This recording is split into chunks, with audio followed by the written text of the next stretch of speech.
She was abandoned in labor. 10 years later, her daughter's new optician walked in. It was him. The door opened behind her, and a voice she had spent 10 years trying to forget cut through the sterile air of the examination room. "Good morning. I'm Dr. Morgan, and I'll be." The sentence stopped mid-word. The silence that followed was so complete that Beth could hear her own heartbeat thundering in her ears. She turned slowly, her body moving through what felt like quicksand, through the impossible weight of a decade collapsing into a single moment. Hudson Morgan stood in the doorway. White coat crisp. Dark hair shorter than she remembered. His face frozen in an expression of absolute shock. He was holding her daughter's medical chart, and his hands were trembling so violently that the papers rattled against the clipboard. Beth's blood turned to ice in her veins. "Mom." Kayla's voice came from somewhere that seemed very far away. "Mom, you look weird. Are you okay?" Beth couldn't speak. Couldn't move.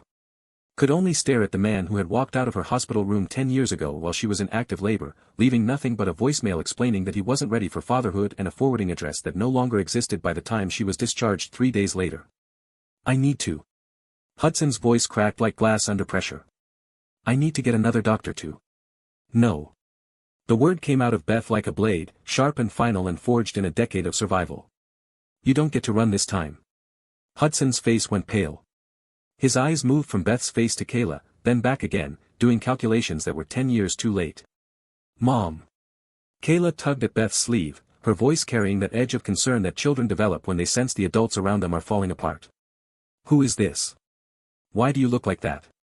Beth opened her mouth to answer, but no words came.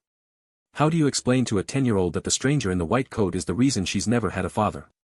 How do you compress a decade of abandonment and survival into a sentence that a child can understand? "Is he my father?" The question cut through the room like lightning through a storm. Kayla was looking between them with those sharp, analytical eyes that missed nothing.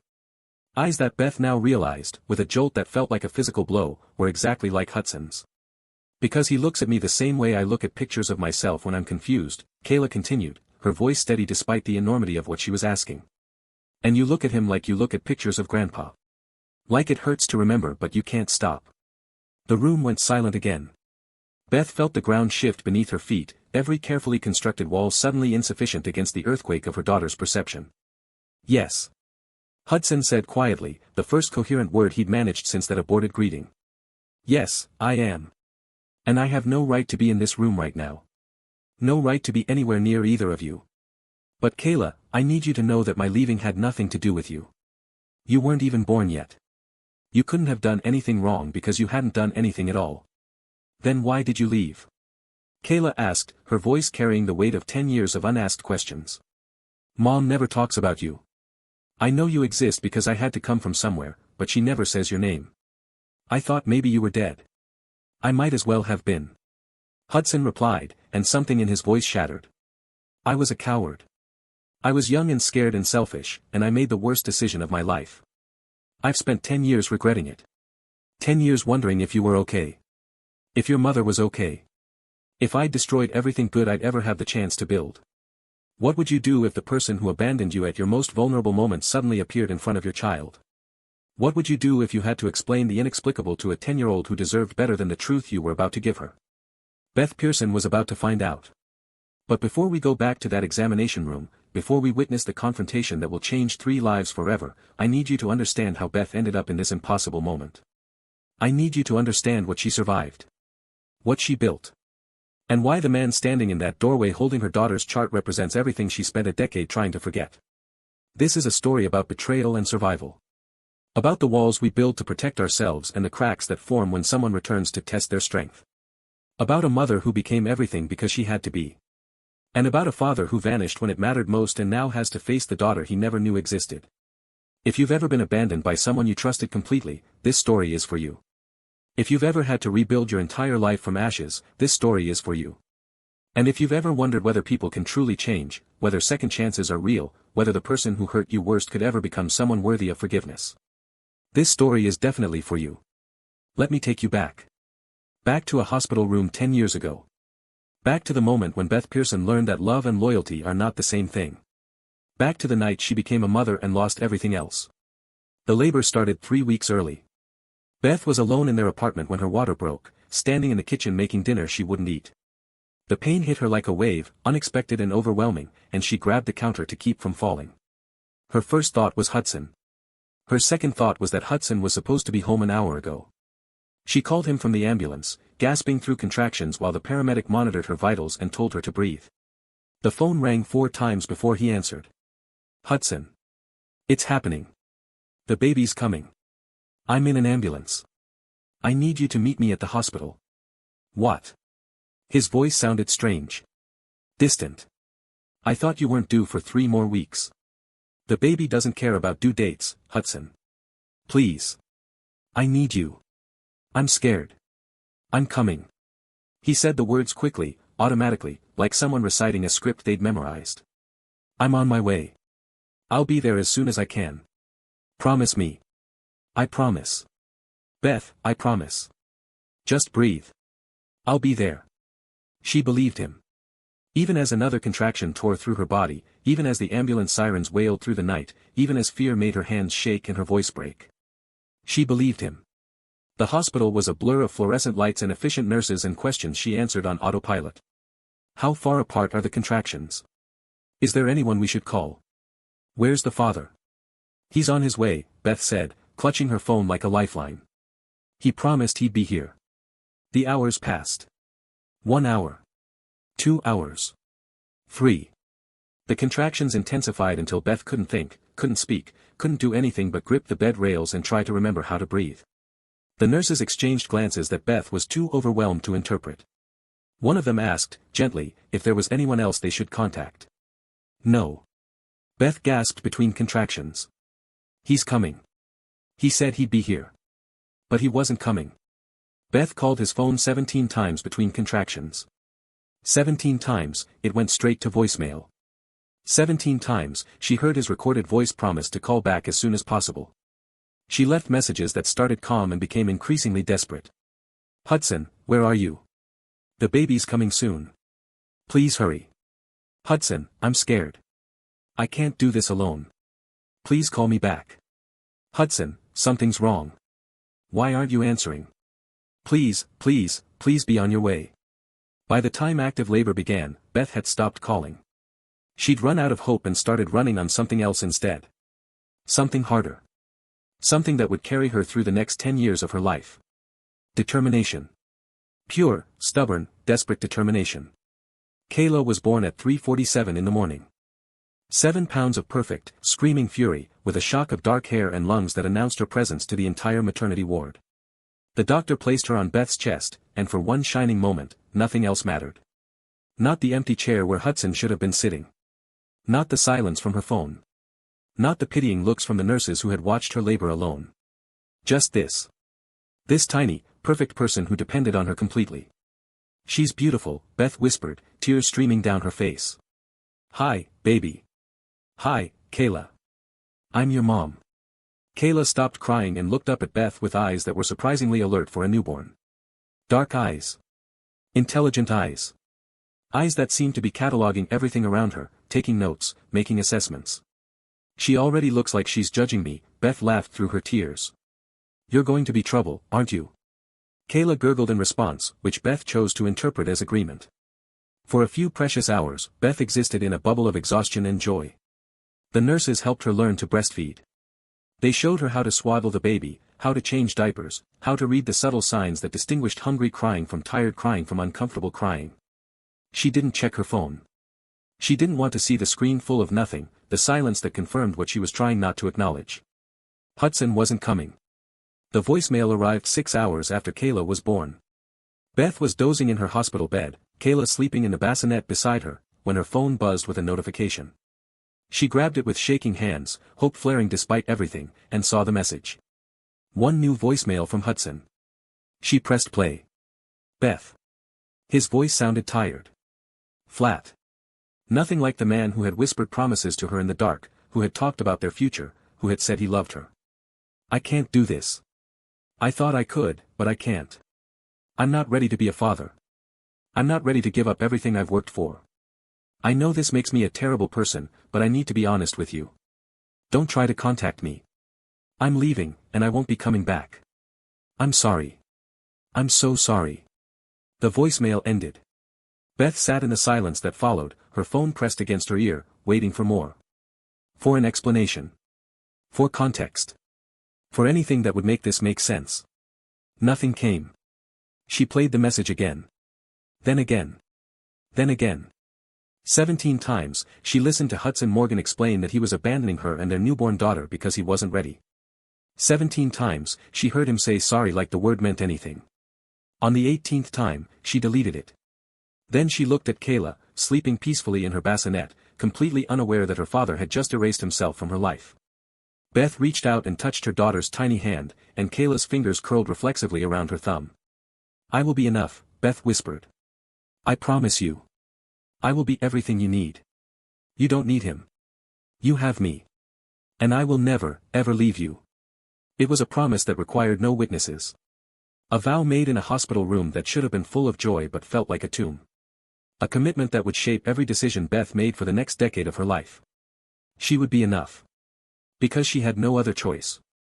Before we continue with the next chapter of Beth's story, before we see how she transformed from a heartbroken new mother into the woman who would stand in that optometrist's office and refuse to let Hudson run again, I need to pause and speak directly to you. If you've ever been abandoned by someone who promised to stay, hit that like button right now. If you know what it feels like to survive something you weren't sure you'd survive, share this with someone who needs to hear this story. Because what Beth does next will redefine what strength looks like. And trust me when I tell you that you won't want to miss what happens when Hudson Morgan finally has to face the consequences of his choices. Now, let me take you back even further. Before the hospital. Before the abandonment. Before Beth learned that some promises are written in disappearing ink. Let me show you how they fell in love. Beth met Hudson Morgan in a coffee shop during her junior year of college. She was 24 years old, studying event management, working part-time as a waitress to pay for textbooks and ramen and the small apartment she shared with 2 roommates who were never home. She was optimistic in the way that young people are optimistic, before life has taught them to expect disappointment. Hudson was 26, in his final year of medical school, and he was sitting alone at a corner table with a textbook the size of a small child propped open in front of him. He was handsome in that distracted, intellectual way that Beth found irresistible. Dark hair falling over his forehead. Glasses he kept pushing up his nose. A pen between his teeth that he'd forgotten was there. Ophthalmology, she said, reading the title on his textbook spine as she refilled his coffee. That's the study of eyes, right? He looked up, startled, as if he'd forgotten there were other people in the world. Yeah. I'm specializing in optometry. Most people think it's boring. I don't think anything about the human body is boring, Beth replied, and immediately felt her cheeks flush at how that sounded. I mean, medically speaking. The way everything connects and works together. It's like the world's most complicated machine. Hudson smiled, and something in Beth's chest shifted. It was. It's exactly like that. You're the first person outside of med school who's ever put it that way. He asked her name. She told him. He asked if she wanted to sit down when her shift was over. She said yes before her brain could tell her all the reasons it was a bad idea. They talked for 3 hours. He told her about his dreams of building a medical practice that served communities that couldn't afford quality eye care. About the statistics he'd memorized regarding preventable blindness and the children in underserved areas who never got their vision tested. About his immigrant parents who had sacrificed everything so he could have opportunities they never had. She told him about her love of creating beautiful moments for people. About the wedding she'd planned for her older sister, and how the mother of the bride had cried and hugged her and said she'd made their dreams come true. About wanting to build something meaningful with her life, something that left the world a little more beautiful than she'd found it. By the end of the night, Beth felt like she'd known Hudson forever. Like their meeting was something inevitable, written in a story she was only now reading for the first time. She should have noticed the warning signs. The way he talked about his future without leaving space for anyone else in it. The intensity that bordered on obsession when he discussed his goals. The subtle ways he steered every conversation back to himself, to his plans, to the empire he was determined to build. But Beth was young and hopeful and desperately lonely, and Hudson made her feel seen in a way no one ever had. He listened when she talked. He remembered details from previous conversations. He made her feel like her dreams mattered as much as his. She fell in love the way people do when they're not paying attention. Slowly at first, then all at once, then so completely that she couldn't remember what her life had been like before he was in it. They moved in together after 6 months. It was too fast, she knew. Her mother would have said so, if her mother were still alive to say anything. Her father, remarried and distant, offered only a vague blessing over a phone call that lasted 4 minutes. But Hudson was everything Beth had ever wanted. Brilliant and ambitious and full of plans that seemed to include her. They talked about the future like it was a country they would visit together.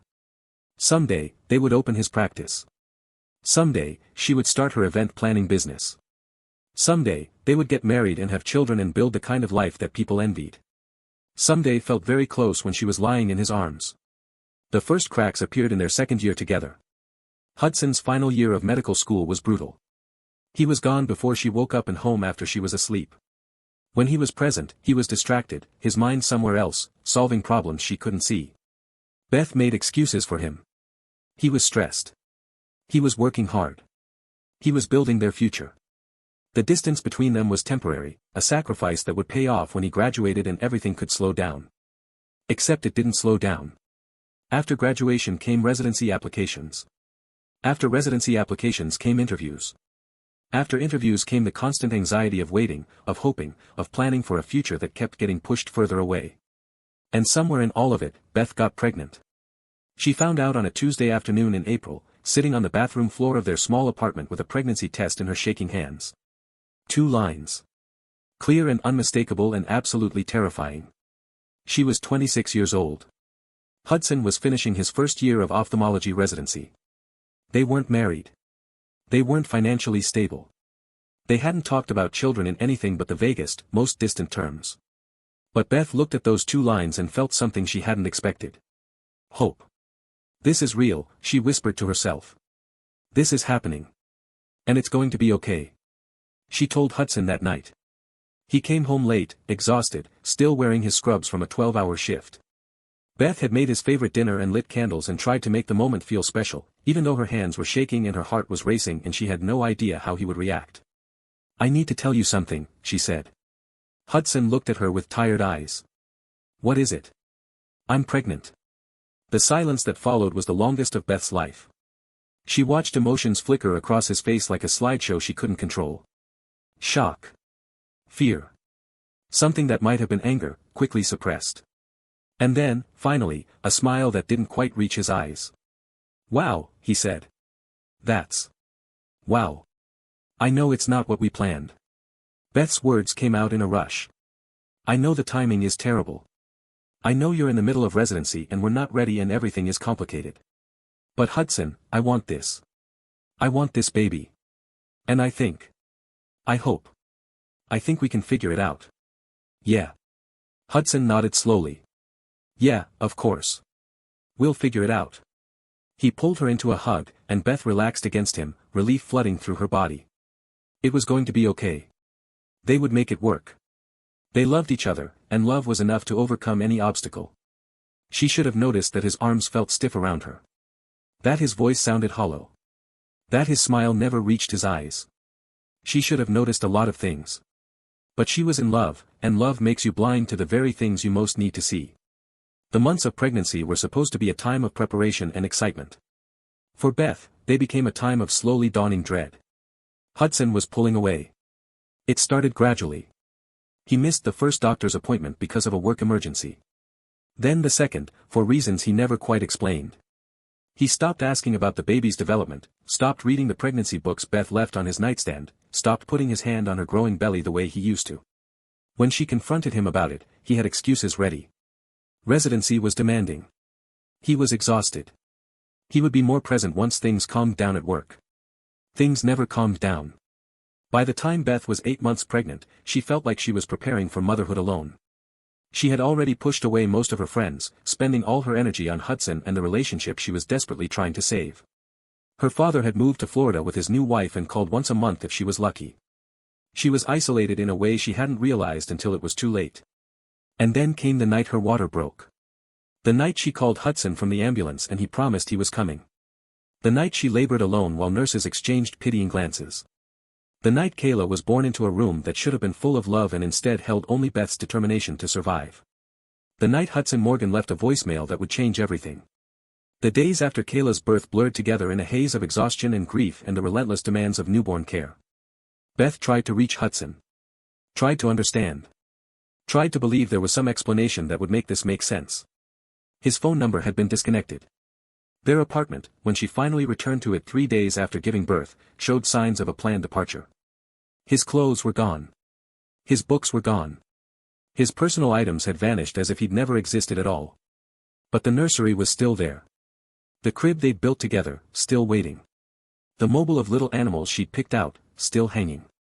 The soft blankets and tiny clothes she'd bought during months of hopeful preparation, still folded and ready for a baby whose father had decided not to stay. Beth stood in that nursery with Kayla in her arms and felt something inside her break. Not shatter, not crumble, but break clean and sharp like a bone that would heal stronger than it was before. She would not cry. She would not beg.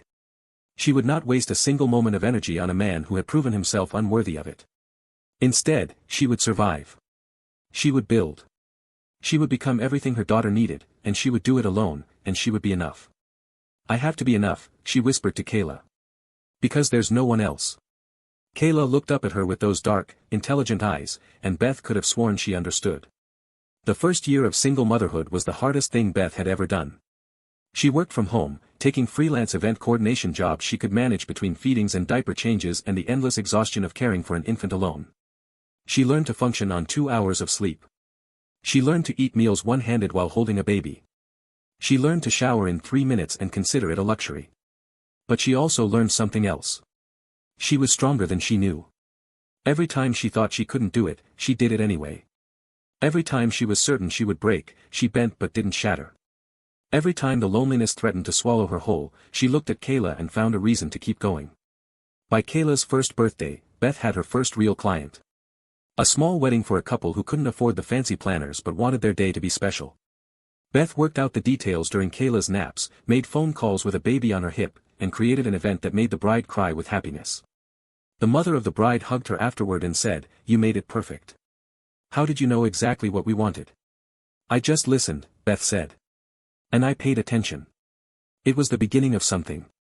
Year by year, Beth built her business the way she was building her life. One client at a time. One event at a time. One carefully constructed wall at a time.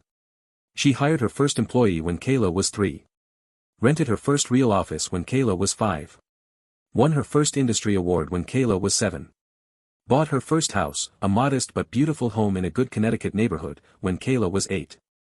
By the time Kayla was 10, Beth Pearson Events was a thriving business with a reputation for making impossible dreams come true.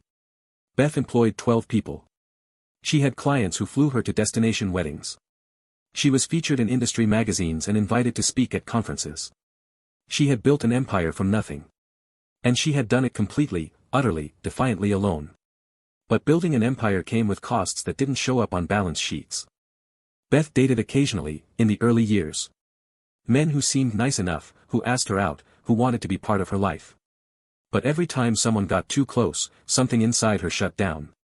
She could feel the walls going up, could feel herself pulling away, could feel the part of her that had once known how to trust sealing itself off like a room in a house that no one was allowed to enter. She told herself it was protection. Self-preservation. Smart choices based on hard-earned wisdom. She didn't tell herself the truth, which was that she was terrified. Terrified of being vulnerable again. Terrified of depending on someone who might leave. Terrified of believing in love and having it turn to ash in her hands the way it had before. So she focused on work. On Kayla. On building a life that was structured and stable and completely under her control. She told herself she was content. Content is not the same as happy, her friend Elena said one night, over wine and a rare evening when Beth allowed herself to relax. Content is what you settle for when you're afraid to reach for more. "I'm not settling," Beth replied. "I'm surviving." "There's a difference." "Is there?" Beth didn't have an answer for that. Raising Kayla was the one thing that never felt like survival. It felt like purpose. Her daughter was extraordinary. Even at 3, Kayla had shown the kind of analytical mind that made Beth wonder where she'd come from. She asked questions that children weren't supposed to ask. She noticed details that adults overlooked. She had an opinion about everything and wasn't shy about sharing it. By 10, Kayla was the kind of kid who made teachers nervous and librarians ecstatic. She read 3 grade levels above her peers. She'd decided at 6 that she wanted to be a marine biologist and had been systematically researching the field ever since. She had a system for organizing her book collection that would have impressed professional archivists. She was also, Beth had to admit, a little weird. "I don't fit in," Kayla said one night, lying on her bed while Beth sat beside her. The other kids think I'm strange because I'd rather read about octopus neurobiology than play on my phone. Different isn't strange, Beth replied. Different is special. That's what parents are supposed to say. Kayla's voice carried a weight that seemed too heavy for a 10-year-old. Tell me the truth. Am I going to be weird forever? Beth took a moment before answering. She remembered being a child who felt out of place, who didn't quite fit the mold, who wondered if anyone would ever understand her. Yes, she said finally. You're probably going to be weird forever. But here's the thing about weird. The right people don't think you're weird. The right people recognize your particular kind of strange and think it's wonderful. You just haven't found them yet. How do you know? Because I was weird too. And I found my people eventually. You will too. Kayla was quiet for a moment. Then she asked the question she asked sometimes, the one Beth never quite knew how to answer. Do you ever think about him? My dad. Beth's throat tightened. She had made a decision early on never to lie to Kayla about her father. But she had also decided never to poison her daughter against him. It was a delicate balance, walking the line between honesty and protection. Sometimes, Beth admitted. Not often. Why did he leave? I don't know, baby. I've asked myself that question 1,000 times, and I still don't have an answer that makes sense.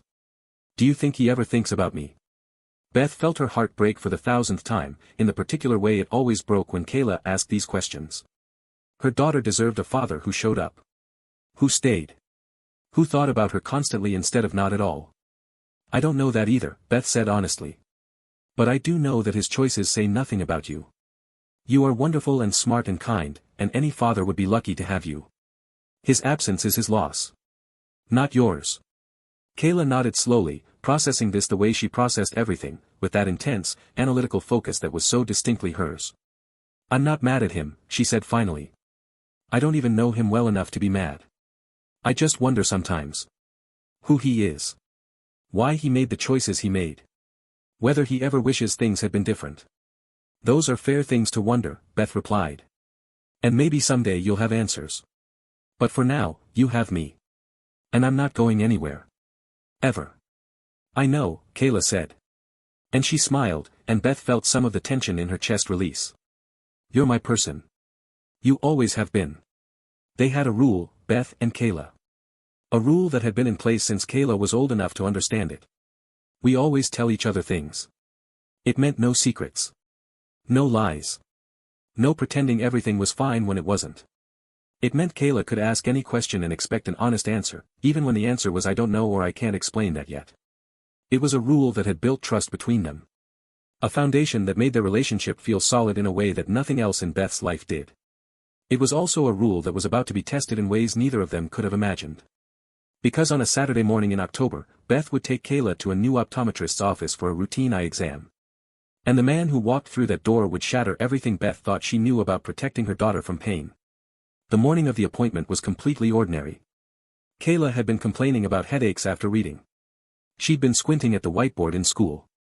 Beth had noticed her holding books closer to her face than she used to. She probably needs glasses, Beth told Elena over their weekly coffee session. I'm taking her to that new Morgan Medical Group place on Saturday. They take our insurance and have weekend appointments. She didn't think about the name. Morgan was a common enough surname. It didn't trigger any alarms. She should have paid more attention. The clinic was bright and modern, decorated in soothing blues and greens that were probably meant to put patients at ease. Beth filled out the intake forms while Kayla sat beside her, nose buried in a book about ocean ecosystems. Mom, how do you spell astigmatism? Kayla asked. Why do you need to spell astigmatism? Because I want to know what it means before they tell me I have it. I've been squinting at the whiteboard for 2 months. Something's definitely wrong. Beth smiled despite herself. Her daughter was so practical. So prepared. So determined to understand everything before she experienced it. They called her name. They walked back to the examination room. The technician performed preliminary tests, confirmed what Beth already suspected, and left them to wait for the doctor. He'll be right in, she said. Just finishing up with another patient. Beth scrolled through work emails on her phone. 3 weddings this weekend. A charity gala for the Children's Hospital. The never-ending details of running a business while raising a child alone. She didn't hear the door open behind her. Good morning. I'm Dr. Morgan, and I'll be The voice stopped mid-sentence. Beth's blood turned to ice. And here we are again. Back where we started. Back in that examination room where a decade of carefully constructed walls is about to face the ultimate test. Hudson Morgan is standing in the doorway. Kayla is sitting in the exam chair. And Beth has to make a choice that will determine the course of all three of their lives. Does she run? Does she fight? Does she protect her daughter the way she's protected her for 10 years, by keeping her far away from the man who abandoned them both? Or does she do something else entirely? Something that requires more courage than survival ever did. If you're invested in finding out what happens next, hit that subscribe button right now. Share this story with someone who knows what it's like to face their past when they thought it was buried forever. And stick with me.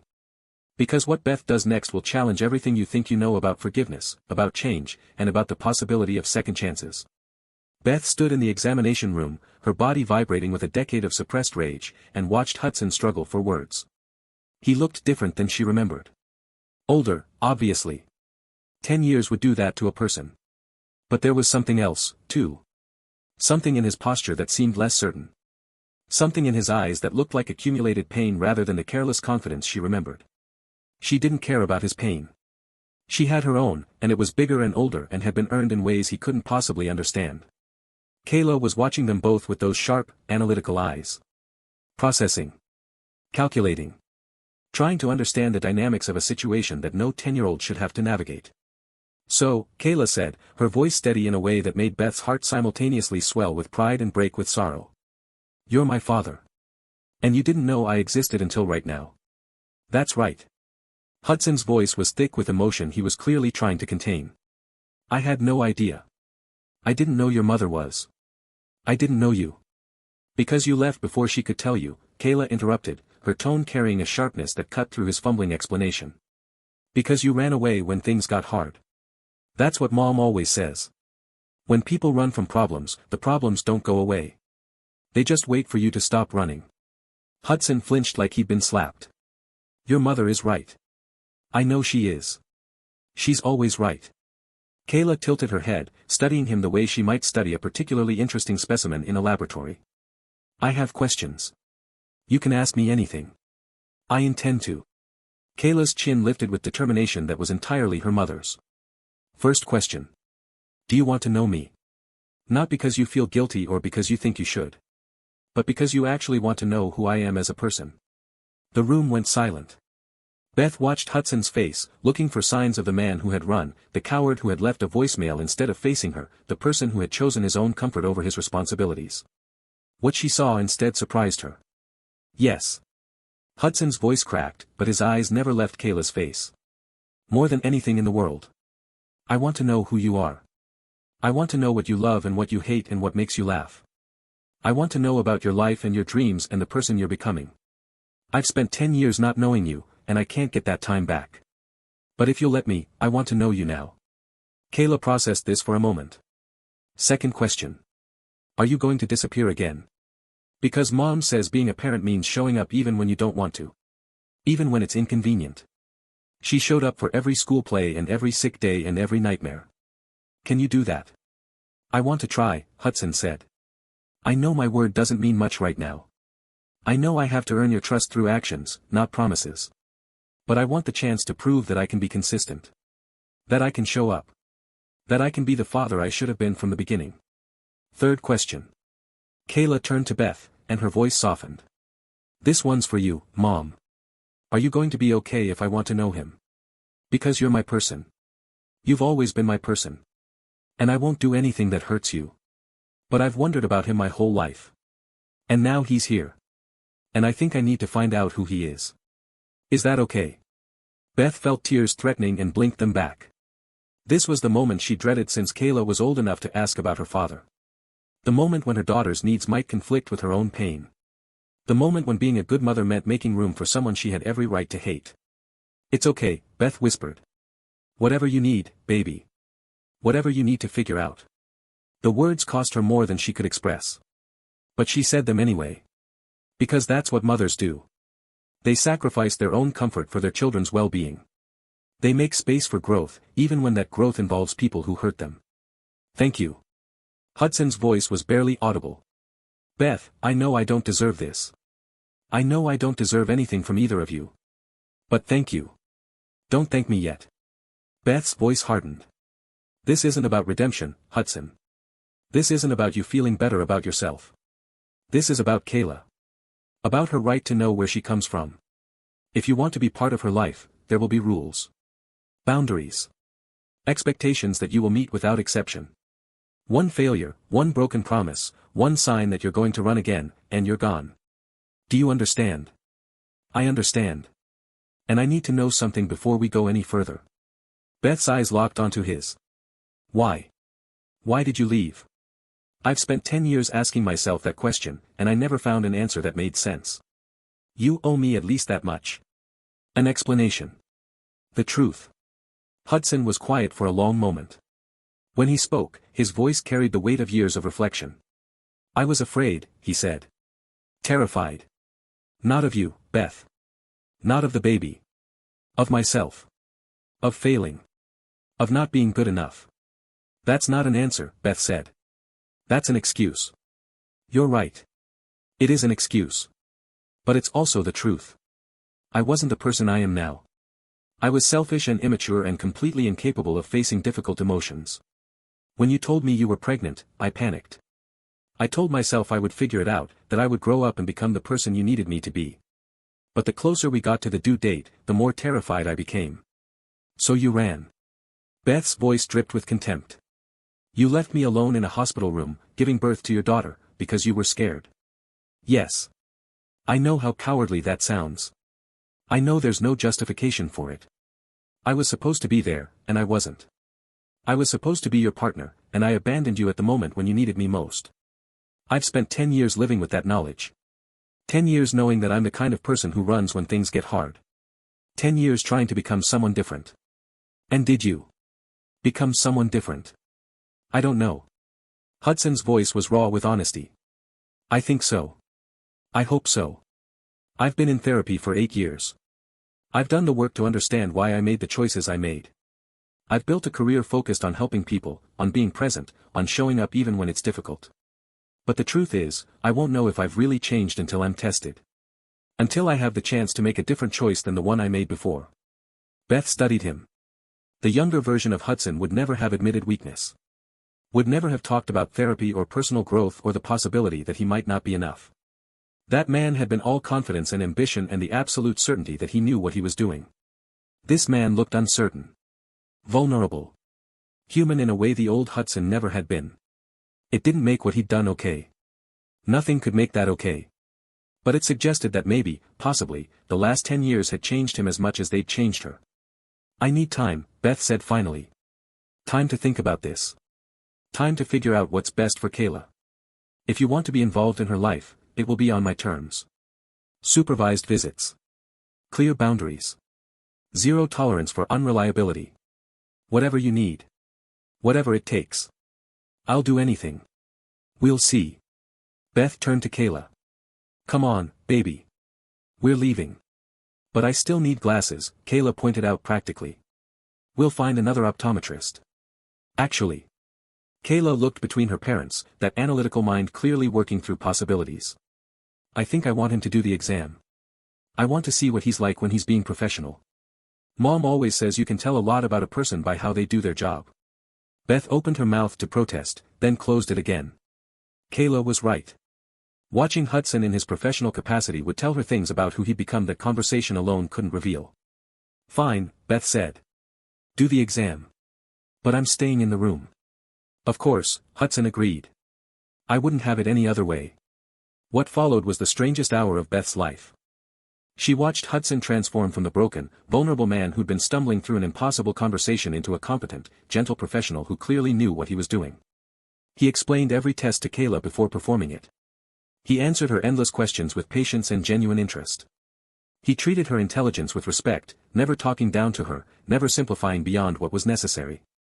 You're very nearsighted, he told her finally, showing her the prescription he'd calculated. You probably have been for a while, but it got worse gradually enough that you didn't notice. That's common in kids who read a lot. I read constantly, Kayla confirmed. Mom says I'm going to strain my eyes, but I can't stop. There's too much to learn. I was the same way when I was your kid. Hudson smiled, and for a moment, Beth saw something in his face that made her chest ache.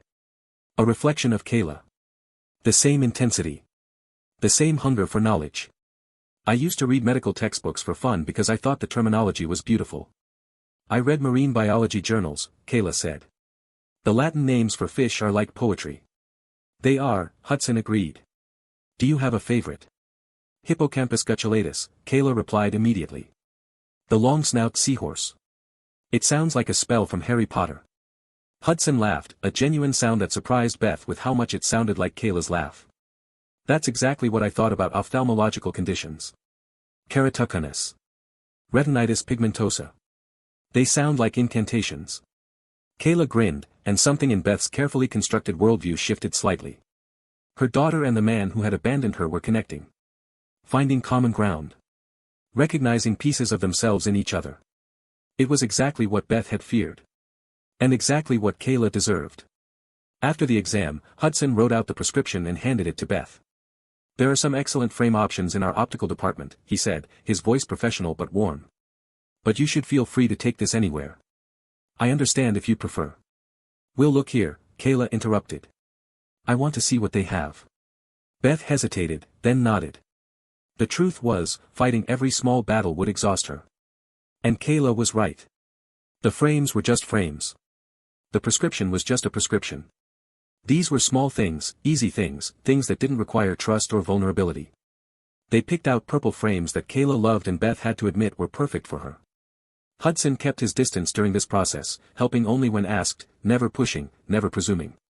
When they finally left the clinic, Glasses ordered an appointment for pickup scheduled. Kayla was quiet in the car.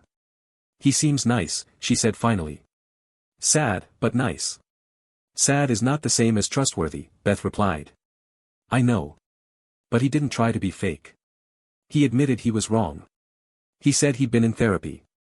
That's more than most adults do when they mess up. When did you become so wise? I was born wise. Kayla grinned. You just took a while to notice. Beth laughed despite herself. Her daughter was extraordinary. Even in the middle of the most complicated situation of their lives, she could find humor. Could maintain perspective. Could see nuance where Beth wanted to see only black and white. What do you want to happen? Beth asked. With him. With all of this. I want to know him, Kayla said honestly. I want to find out who he is and why he made the choices he made and whether he's really changed. But I don't want to hurt you.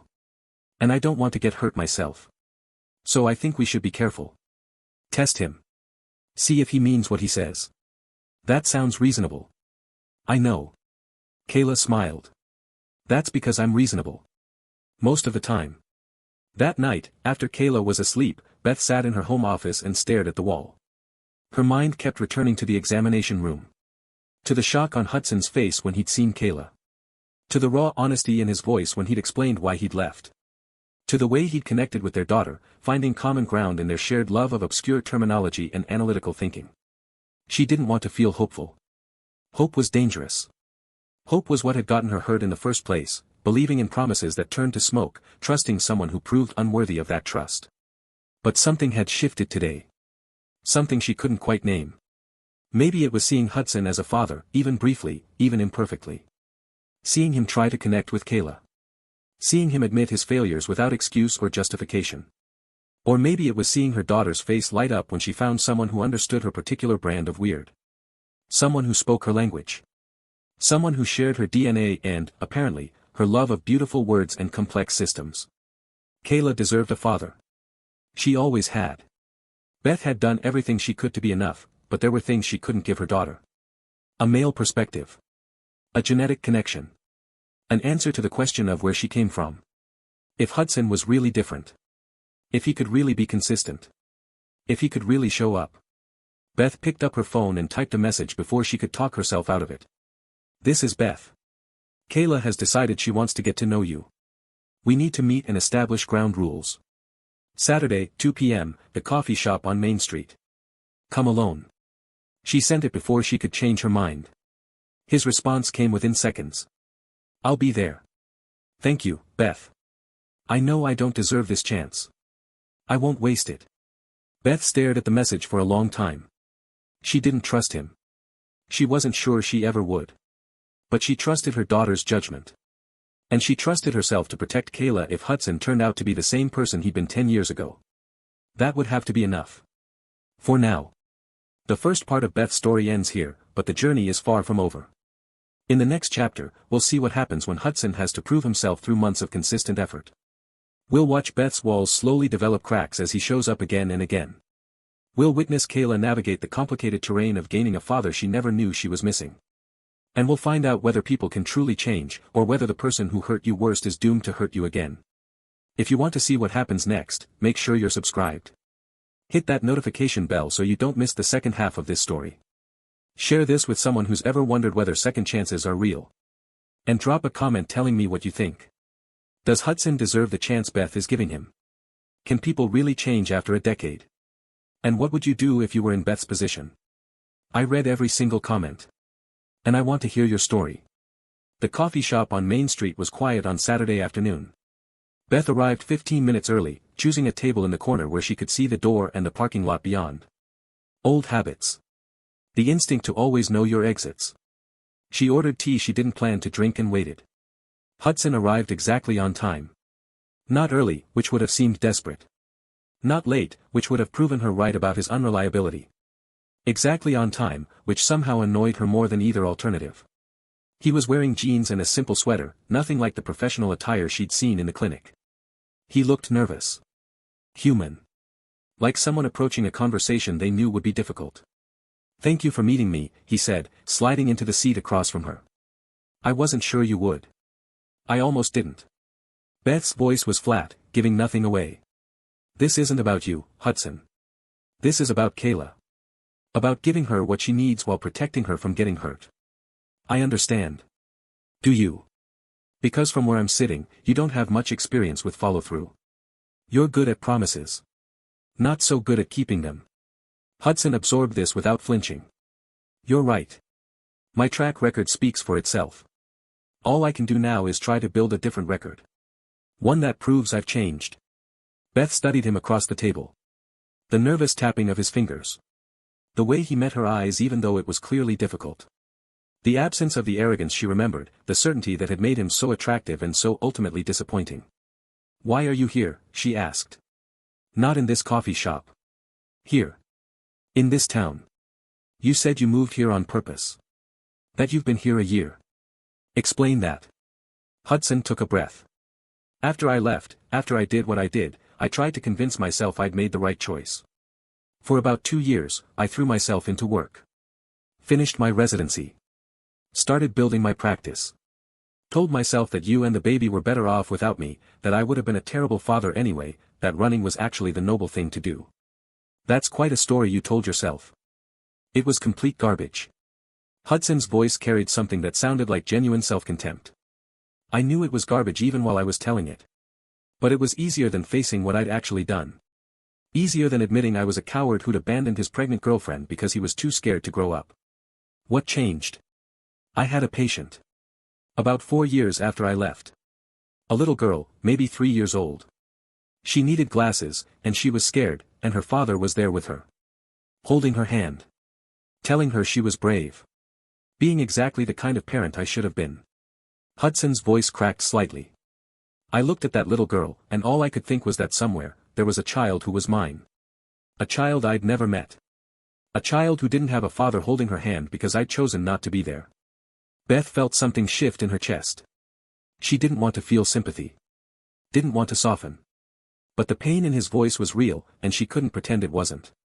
I started therapy that week, Hudson continued. Found a therapist who specialized in helping people understand why they make self-destructive choices. It took years to unpack everything. My fear of failure. My inability to handle emotional vulnerability. The way I'd been taught that success meant never showing weakness, never admitting you couldn't handle something. And the therapy fixed you. Nothing fixes you. Hudson shook his head. Therapy helped me understand myself. Helped me develop tools for handling fear differently. Helped me see that running from problems doesn't make them go away, it just means they're waiting for you when you finally stop. You still haven't explained why you're here. In this town. An hour from where you left me. Because I was working up the courage to find you. Hudson met her eyes directly.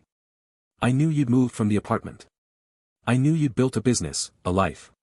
I followed your career from a distance, saw your name in industry publications, watched you become exactly the person you always said you'd be. You were stalking me. I was trying to figure out if I had any right to contact you. Every time I thought about reaching out, I convinced myself you were better off without me. That my presence would only cause more pain. That the kindest thing I could do was stay away. So you moved to a town an hour from mine and opened a practice. I told myself it was a good market for expansion. Good demographics. Growing population. But the truth is, I wanted to be close enough that if I ever found the courage, I could try to make things right. I never expected you to walk into my clinic. I never expected to meet Kayla like that. Beth was quiet for a long moment. Processing. Trying to reconcile the story he was telling with the man she remembered. The man who had been so confident, so certain of himself, so completely unwilling to admit vulnerability. I don't trust you, she said finally. I know. I may never trust you. I know that too. But Kayla wants to know you. And I've spent 10 years trying to give her everything she needs. Everything except the one thing I couldn't give her. A father. Hudson's eyes filled with tears he was clearly trying to control. I want to be that. I want to try. Then here are the rules. Beth pulled out her phone and opened a notes app where she'd spent the past 3 days outlining exactly how this would work. Visits twice a month to start. Always supervised by me. If you're late, the visit is cancelled. If you cancel without at least 48 hours notice, the visits stop entirely. Understood. You will not make promises you can't keep. You will not buy her affection with expensive gifts. You will not undermine my authority or question my parenting decisions. Agreed. You will be consistent. Even when work is demanding. Even when something more interesting comes along. Even when fatherhood turns out to be harder than you expected. You show up. Every single time. I will. And Hudson. Beth leaned forward, her voice dropping to something cold and sharp. If you hurt her, if you let her down, if you make her feel for 1 second the way you made me feel in that hospital room, I will end this. No second chances. No explanations. You will be gone from her life so fast you won't even see it coming. I understand. I accept all of it. Every condition. Whatever it takes. Beth sat back. The easy part was over. The hard part was about to begin. The first visit was scheduled for the following Saturday. Beth chose a park near their house. Public space. Easy exits. Plenty of other families around so Kayla would feel comfortable and Hudson would have witnesses to his behavior. He arrived 10 minutes early. Beth watched from her car as he paced near the entrance, checking his phone, adjusting his jacket, radiating nervousness in a way that was almost endearing. Almost. Ready, she asked Kayla, who was watching her father through the windshield with undisguised curiosity. I've been ready for 10 years, Kayla replied. Let's go. They walked toward Hudson together. He saw them coming and stood very still, like a man trying not to spook a wild animal. His smile was tentative, hopeful, completely different from the confident grin Beth remembered. Hi, he said. Thank you for coming. You said you'd be here, Kayla observed. So here we are. I did. I said that. Hudson's voice was slightly unsteady. I brought something for you. Not a big thing. Your mom said no expensive gifts. But I thought you might like this. He pulled a book from his bag. Beth recognized the cover immediately. It was a comprehensive guide to marine biology, the kind of serious academic text that most adults would find intimidating. Exactly the kind of thing Kayla loved. I heard you want to be a marine biologist, Hudson said. This was my favorite book when I was in college. Well, about medicine, not marine biology. But the author also wrote about ocean ecosystems, and I thought. I hoped. Kayla took the book and examined it carefully. Flipped through the pages. Studied the table of contents with the intensity she brought to everything. This is really advanced, she said finally. Most adults give me picture books about dolphins. You're not most kids, Hudson replied. You deserve books that take you seriously. Kayla looked up at him with an expression Beth couldn't quite read. Something between surprise and approval. Okay, she said. You can stay. They walked through the park together. Beth maintained her distance, close enough to hear their conversation, far enough to give them space to connect. She watched Hudson ask Kayla questions about her interests, her school, her life. She watched him listen to the answers with genuine attention, not the distracted nodding of adults who were really just waiting for children to stop talking. "Tell me about the marine biology thing," Hudson said. "When did you decide that was what you wanted to do?" "I was 6. Kayla's voice carried the authority of someone stating established facts. "Mom took me to an aquarium, and there was a biologist doing a presentation about sea turtle conservation. She explained how plastic pollution affects their digestive systems and showed us X-rays of turtles who had eaten bags they thought were jellyfish. I cried for 3 hours. That sounds traumatic. It was. But then I decided crying wasn't going to help the turtles. I needed to learn everything I could so I could actually do something useful. So I started reading. And I haven't stopped." Hudson was quiet for a moment. "That's remarkable," he said finally. "Most 6-year-olds wouldn't respond that way." "Most 6-year-olds haven't been taught that problems don't solve themselves," Kayla replied. "Mom always says if something matters to you, you have to do the work. No one's going to do it for you. Your mom is very wise." "I know. She's the wisest person I've ever met." Kayla glanced back at Beth, making sure she was still there. "She also works too hard and doesn't take care of herself enough, but she says that's what single parents do." Hudson flinched at the word single parents, and Beth felt a grim satisfaction at seeing him absorb the reality of what his choices had cost. "I'm sorry," Hudson said quietly. "That she had to do everything alone. That you didn't have a father there to help." "She managed," Kayla said simply. "She always manages. But I know it was hard. I remember being little and seeing her cry when she thought I was asleep. She doesn't cry anymore. At least not where I can see her." The conversation continued as they walked. Kayla asked Hudson questions about his work, his life, his reasons for becoming a doctor.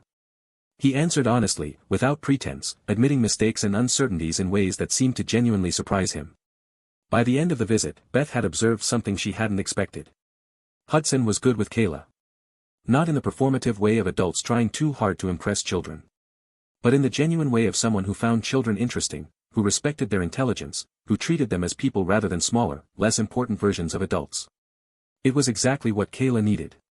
And exactly what Beth had feared. The visits continued. Twice a month, like clockwork. Hudson never cancelled. Never arrived late. Never broke a single rule that Beth had established.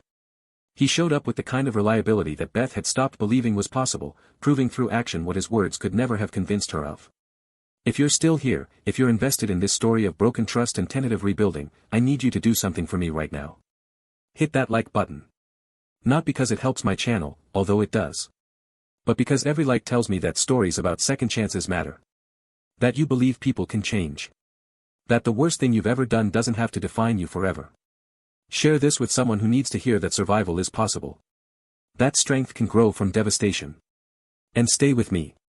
Because what happens next will test everything Beth believes about forgiveness and change and the possibility of loving again." The months passed like pages turning in a book Beth hadn't planned to read. Hudson learned Kayla's routines. Her preferences. Her fears and dreams and the particular way she processed the world.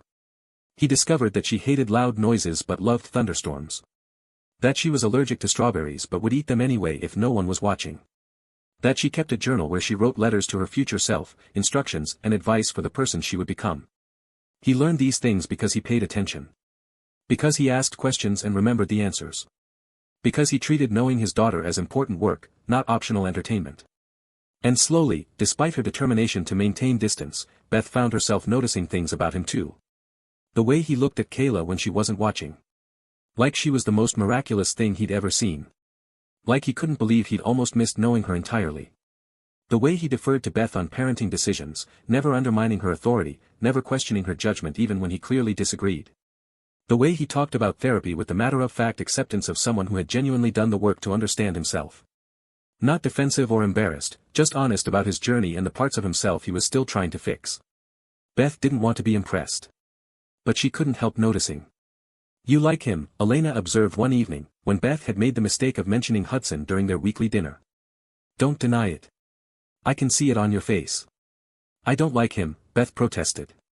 "I'm just acknowledging that he's not as terrible as I expected him to be." "That's the same thing." "It's absolutely not. Liking someone implies trust. Warmth. Some kind of positive feeling. All I'm saying is that he hasn't given me a reason to terminate the visits. That's not liking. That's tolerating." Elena raised an eyebrow. Keep telling yourself that. I will. Because it's true. But late at night, when Beth was honest with herself, she admitted that Elena had a point. Something was shifting. The walls she'd built so carefully, so necessarily, were developing cracks. Not falling down. Not even close. But there were definitely cracks. The real shift happened on Kayla's 11th birthday. Hudson had asked permission to throw a party. Beth's first instinct was to refuse. A party meant something big. Something that could go wrong. Something that would matter to Kayla in ways that a casual visit to the park never could. But Hudson had been consistent for 8 months. 8 months of showing up. 8 months of keeping promises. 8 months of being exactly the father Kayla deserved. And Kayla wanted the party more than she'd wanted anything in her life. Please, Mom, she said, the word carrying unusual weight. I know you're worried. I know you don't completely trust him yet. But he's been trying so hard. And I want to see what he can do. I want to see if he can make something special. Beth thought about her own 11th birthday. About the party her mother had thrown, the cake her father had helped decorate, the feeling of being loved and celebrated by both parents together. She'd never been able to give Kayla that feeling. She'd tried, every year, to make birthdays magical. But there was always something missing. Someone missing. A presence that should have been there and wasn't. Okay, she said finally. But I'm supervising. Every detail. Every decision. If I don't like something, we change it. Of course, Kayla agreed, and her smile was bright enough to light up the room. Hudson didn't disappoint. He'd arranged a private event at a marine science center 2 hours away. Not a rental of a party room or a standard birthday package.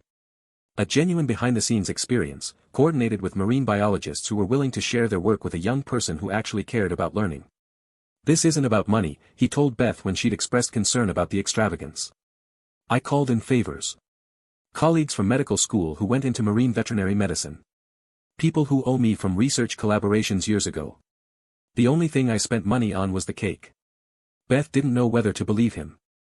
But Kayla's face when they arrived at the center made the question irrelevant. Mom, she breathed, staring at the building with wide eyes. Mom, this is where the sea turtle rehabilitation happens. I've read about this place. They published a paper last year about prosthetic flippers for injured turtles. I know, Hudson said. I read the paper. I thought you might like to meet the team. The day was unlike anything Beth had imagined. Kayla met marine biologists who answered her questions with the seriousness they deserved. She observed a feeding session for rescued seals. She held her breath while a veterinarian performed an ultrasound on a pregnant shark, explaining each step of the process while Kayla asked increasingly complex questions about elasmobranch reproduction. And through it all, Hudson stayed in the background. Not demanding attention. Not making the day about himself. Just watching his daughter shine, taking photos, asking the staff questions that let Kayla demonstrate her knowledge. Beth found herself standing beside him during a quiet moment, both of them watching Kayla interact with a marine biologist about coral reef conservation. She's extraordinary, Hudson said quietly. I know I can't take any credit for who she is. That's all you. All the years of reading to her and answering her questions and taking her seriously. But Beth, she's the most remarkable person I've ever met. She is, Beth agreed, and for the first time, she didn't feel defensive about sharing that pride with him. At the end of the day, Kayla hugged Hudson with the kind of unguarded affection she rarely showed anyone except Beth. Thank you, Dad, she said, the word coming naturally now after months of practice. This was the best day of my life. Dad. Hudson's voice cracked on the word. That's. You're welcome. You're so welcome. Beth watched them embrace and felt something in her chest release. A tension she'd been holding so long she'd forgotten it wasn't supposed to be there. A fear that letting Hudson into Kayla's life would somehow diminish what Beth had built. But it wasn't diminishing. It was adding. Expanding. Creating space for something that had always been missing. Later, after Kayla had fallen asleep in the back seat of the car, exhausted from the best day of her life, Beth found herself sitting in the parking lot of the Marine Center, unable to drive home. Hudson knocked on her window. Is everything okay? He asked when she rolled it down. No, Beth said honestly. Nothing is okay. I spent 10 years hating you. 10 years building walls. 10 years convinced that letting you anywhere near us would be the worst mistake of my life. And now I don't know what I feel anymore. She met his eyes in the dim light of the parking lot. You're good with her, Hudson. Really good. And it makes me furious because it proves you could have been good all along if you just had the courage to stay. I know, he said, and his voice carried the weight of genuine regret. And I'm sorry doesn't begin to cover it. I don't want your sorry. I want to understand. How could you leave us and then become this person? This father who shows up and cares and makes her feel special. Where was this person 10 years ago? He didn't exist yet. Hudson sank down to crouch beside her car door, putting himself at her eye level. I wasn't capable of being this person then. I hadn't done the work. Hadn't faced my fears. Hadn't learned that running from problems only makes them worse. So you got to do your growing up while I was doing your job. Yes. And I will never be able to make that fair. I stole years from you. Years of partnership and support that you deserved. Years of not having to do everything alone. I can't give you those years back, and nothing I do now will ever balance the scales. Then what are you asking for? Nothing. Hudson's voice was quiet but firm. I'm not asking for anything from you, Beth. Not forgiveness. Not a second chance. Not anything that I haven't earned. All I'm asking for is the opportunity to keep earning it. To keep showing up for Kayla. To keep proving through action that I'm not the person who ran 10 years ago. And if I never forgive you, then I'll spend the rest of my life trying anyway. Because she deserves a father. And you deserve. He paused, seeming to search for words. You deserve to know that I understand what I did. That I regret it every single day. That if I could go back and make a different choice, I would. Not because I want you back. I don't have the right to want that. But because you and Kayla deserved better than what I gave you. Beth was quiet for a long moment, staring out the windshield at the darkness beyond. I need more time, she said finally. More time to see if this stability holds. To trust that you're not going to wake up one day and decide fatherhood is inconvenient and disappear back to wherever you came from. Take all the time you need, Hudson said. I'm not going anywhere. The drive home was quiet. Kayla slept. Beth thought. She thought about the man she'd loved 10 years ago. The one who had been charming and ambitious and ultimately disappointing. The one who had left a voicemail instead of facing her. The one who had disappeared when she needed him most. And she thought about the man who had just spent an entire day making their daughter feel like the most important person in the world. Who had asked for nothing. Who had promised to keep trying even if forgiveness never came. They weren't the same person. She was finally starting to believe that. 11 months after that first terrible day in the optician's office, Hudson made an announcement. They were having dinner at Beth's house, something that had become a regular occurrence. Every other week, Hudson would come over, and they would eat together as something that almost resembled a family. I have news, he said, looking at both of them with an expression Beth couldn't quite read. I've been restructuring my business. Delegating more responsibilities to my partners. And I've decided to relocate my primary practice here. To this town. Here, Kayla repeated, her eyes going wide. You're moving here. If your mother is okay with it. Hudson turned to Beth. I know this is a big change. I know it affects you in ways that go beyond our current arrangement. But I want to be more present. More available. I don't want to be a twice-a-month father. I want to be here for the ordinary moments. School pickups and homework help and random Tuesday dinners. Beth felt her heart rate increase. This was the moment she'd been dreading. The moment when Hudson's presence would become unavoidable.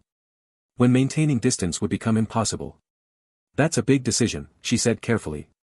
You're giving up a lot. I'm not giving up anything that matters. Hudson's voice was steady. My practice in the city will continue with my partners running it. I'll still have patients there, still have income, still have the career I built. But my primary focus will be here. Close to Kayla. Close to you. To me. The words hung in the air. Hudson met her eyes directly. I'm not presuming anything, Beth. I'm not asking for more than you're willing to give. But yes. Close to you. Because you're Kayla's mother. Because you're the person who raised her and shaped her and made her into who she is. And because. He paused, seeming to weigh his words carefully. Because I never stopped caring about what happens to you. Even when I didn't have the right to. Beth looked at Kayla, who was watching this exchange with barely contained excitement. What do you think? Beth asked her daughter. I think yes, Kayla said immediately. I think having him here would be amazing. But only if you're okay with it, Mom. Only if it doesn't hurt you. The fact that her 11-year-old was worried about her emotional well-being made Beth want to cry. She'd raised this child to be considerate, empathetic, aware that her mother was a person with feelings, not just a source of food and shelter. Do it, Beth said finally. Move here. Be close to her. What she didn't say was that maybe, possibly, she wanted him close for reasons that had nothing to do with their daughter. But she wasn't ready to admit that. Not yet. Not out loud. The transition happened gradually over the next few months. Hudson found a house in their town, close enough to be convenient but far enough to give them space. He transferred patients, trained new staff, restructured his entire life around being present. And Beth watched. Watched him settle into the community. Watched him become a fixture at Kayla's school events. Watched him learn to navigate the grocery store and the coffee shop and the park where they'd had their first tentative meetings. She also watched the walls around her heart develop more cracks. Deeper ones. Ones that might eventually let something through. If you've made it this far, if you're invested in finding out whether Beth can learn to trust again, I need you to subscribe right now. Hit that notification bell so you don't miss what happens next. And share this story with someone who knows what it feels like to rebuild after everything falls apart. Because the ending of this story will test everything you believe about forgiveness and change and the possibility of second chances. 2 years after that first terrible day in the optician's office, Beth stood in her kitchen on Kayla's 13th birthday and watched her daughter blow out candles. Hudson was standing beside her. Close but not touching. Present but not presuming. Make a wish, Beth said, watching Kayla's face illuminate in the candlelight. I don't need to, Kayla replied with a smile. I already have everything I wanted. She blew out the candles in one breath, and the room erupted in applause from the small gathering of friends and family who had come to celebrate. Later, after the cake was cut and the guests had left and Kayla was upstairs video chatting with friends about her party, Beth found herself alone with Hudson in the kitchen. She did it, Hudson said quietly.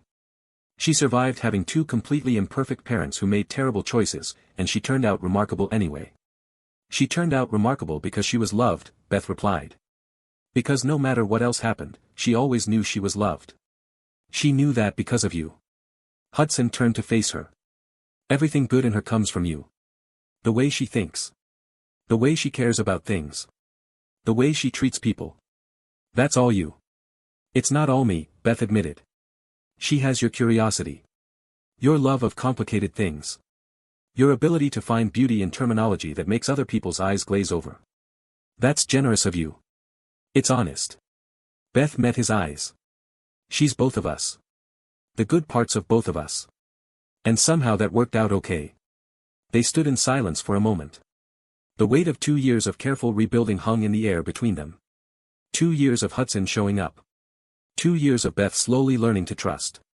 2 years of Kayla gaining a father she'd never known she was missing. Can I ask you something? Hudson said finally. You can ask. I might not answer. Are you happy? The question caught Beth off guard. Not because it was inappropriate, but because no one ever asked her that. Everyone asked how she was doing, how work was going, how Kayla was performing in school. No one asked if she was happy. I don't know, she admitted. I've spent so long surviving that I'm not sure I remember what happiness feels like. That makes sense. Does it? You've been in survival mode for 13 years. Hudson's voice was gentle. First getting through the pregnancy alone. Then raising Kayla alone. Then building your business. Then letting me into your lives and managing all the complications that came with that. Survival doesn't leave a lot of room for happiness. So what does? I think. Hudson paused, choosing his words carefully. I think happiness requires letting go of survival. Trusting that you don't have to fight every second to keep your head above water. Believing that it's safe to want things for yourself, not just for Kayla. That sounds terrifying. It is. I've been learning the same lesson. Letting go of the guilt and fear that defined me for years. Learning to believe that I'm allowed to have good things even after the terrible things I've done. Beth was quiet for a long moment. Then she asked the question she'd been carrying for 2 years. Why did you really come back? The complete truth this time. Not the version about being ready to make things right. Not the version about finding courage. The real reason. Hudson took a deep breath. Because I was lonely. Because success without connection is just expensive isolation.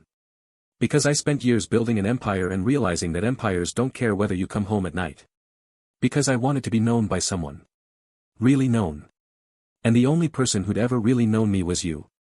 I'm not the same person I was. I know. Neither am I. That's the point. I'm not trying to go back to what we had. That's impossible. What I'm hoping for. Hudson's voice softened. What I'm hoping for is the chance to discover who we are now. Whether we can build something new. That would require trust, Beth said. I know. And I don't know if I can give you that. I know that too. So what are you asking me? I'm asking you to try. Hudson reached out slowly, giving her time to pull away, and took her hand. I'm not asking for everything at once. I'm not asking for commitment or promises or anything that requires more trust than you have. I'm just asking you to try. To be open to the possibility that people can change. That I've changed. That we could become something neither of us expected. Beth looked at their joined hands. His fingers wrapped around hers. Warm and steady and present. She thought about the walls she'd built. The ones that had protected her through years of single motherhood and building a business and raising a remarkable child. The walls that had kept out danger but also kept out connection. She thought about Elena's words from years ago. Are you going to punish him forever for who he was, or give him credit for who he's become? She thought about Kayla, who had gained a father and blossomed in ways Beth couldn't have predicted. Who had proven that letting someone in didn't have to mean getting hurt. And she thought about herself. About the woman who had survived the unsurvivable and built something beautiful from ashes. About whether that woman deserved more than just survival. Whether she deserved to want things for herself. Okay, she said finally. Okay. Okay, I'll try. Not promises. Not commitment. Just trying. Seeing what happens. Being open to possibilities I closed off a long time ago. That's all I'm asking. And Hudson. If you hurt me again. If you let me down. If you prove that the last 2 years were an act and you're still the person who left that voicemail. I won't, he said. But I understand. If I do, there won't be another chance. I know that. As long as we're clear. We're clear. Beth looked at their joined hands again. Then up at his face. The face of the man who had abandoned her. The face of the man who had spent 2 years proving he was different. The face of someone asking for something she wasn't sure she could give. She didn't pull away. The story didn't end there. Real stories never end neatly, with all the problems solved and all the questions answered. But something had shifted. Something had cracked open. Something that had been sealed for 13 years was finally allowing light to seep through. Over the following months, Beth learned to let Hudson Indiana. Not all at once. Not without caution. But slowly, carefully, with the same determination that had carried her through single motherhood and business building and everything else. They went on dates. Actual dates, where they talked about things that weren't Kayla. Where they discovered who they'd each become in the years apart. Where they learned that the people they were now might actually fit together in ways the people they'd been never could have. They had conflicts. Of course they did. Old wounds don't heal just because you've decided to try. Beth's trust issues surfaced at unexpected moments. Hudson's guilt made him overcompensate in ways that sometimes felt smothering. They learned to navigate these challenges. To talk about them. To keep choosing each other even when it was hard. Kayla watched all of this with the analytical attention she brought to everything. She asked questions sometimes. Made observations. Offered opinions that were usually wiser than they had any right to be. I'm glad you're trying, she told Beth one evening, when Hudson had gone home and they were doing dishes together. Even if it doesn't work out. I'm glad you're letting yourself try. What makes you think it might not work out? Statistics. Kayla handed her a plate to dry. Second chances don't always succeed. People don't always change as much as they think they have. There are a lot of ways this could go wrong. That's very practical of you. I'm a practical person. But. Kayla paused. I'm also hopeful. He seems different than the person you described from before. The person who left. And you seem different when you're with him. Lighter. Like you're not carrying everything alone anymore. Beth felt tears prick her eyes. When did you get so wise? I told you. I was born wise. You just took a while to notice. 3 years after that first terrible day in the optician's office, Beth and Hudson stood together at a charity gala for the Marine Science Center where Kayla had celebrated her 11th birthday. Kayla, now 14, was somewhere in the crowd, charming donors with her encyclopedic knowledge of ocean conservation. She'd become an ambassador for the center's youth program, the youngest person ever to hold the position. We did okay, Hudson said quietly, his arm around Beth's waist. The gesture was casual now. Natural. Something that had taken years to earn. We did better than okay, Beth replied. We did real. Messy and imperfect and absolutely real. I love you, Hudson said. Simple and true. Words he'd been saying for a year now, always without expectation, always understanding that she might not say them back. But tonight, Beth felt something shift. The last of the walls, the deepest defenses, the part of her that had been waiting for betrayal, finally released. I love you too, she said. Again. Still. Earned through every difficult moment and every choice to stay. Hudson's arm tightened around her. His eyes filled with tears he didn't try to hide. I know I don't deserve this, he whispered. You've spent 3 years proving otherwise, Beth replied. Actions, not words. That's what you promised. And you've delivered. Across the room, Kayla caught their eye and grinned. She gave them a thumbs up that was equal parts teenage sarcasm and genuine approval. She's watching, Hudson observed. She's always watching, Beth agreed. She's also always judging. I think we passed. The road forward wouldn't be easy. It never is, when you're building something from ruins. There would be more conflicts. More moments when old wounds surfaced. More work required to maintain what they'd built. But they would do that work. Together. Not because they had to. Not because of Kayla. But because they chose to. Every day, they chose each other. And that made all the difference. If this story moved you, if you found yourself hoping for Beth's happiness or believing in Hudson's transformation, I need you to do something right now. Hit that like button. Share this video with someone who needs to hear that survival is possible, that people can change, that broken things can be rebuilt. Subscribe to Mr. Dawson's Stories and turn on that notification bell, because this is what we do here. We tell the truth about love and loss and the messy work of becoming better than we were. Drop a comment telling me what you think. Did Hudson deserve the second chance he got? Can people truly change after a decade? And what would you have done in Beth's position? I read every single comment. And I want to hear your story. Because here's what I've learned from telling these stories. We're not alone in our pain. We're not alone in our hope.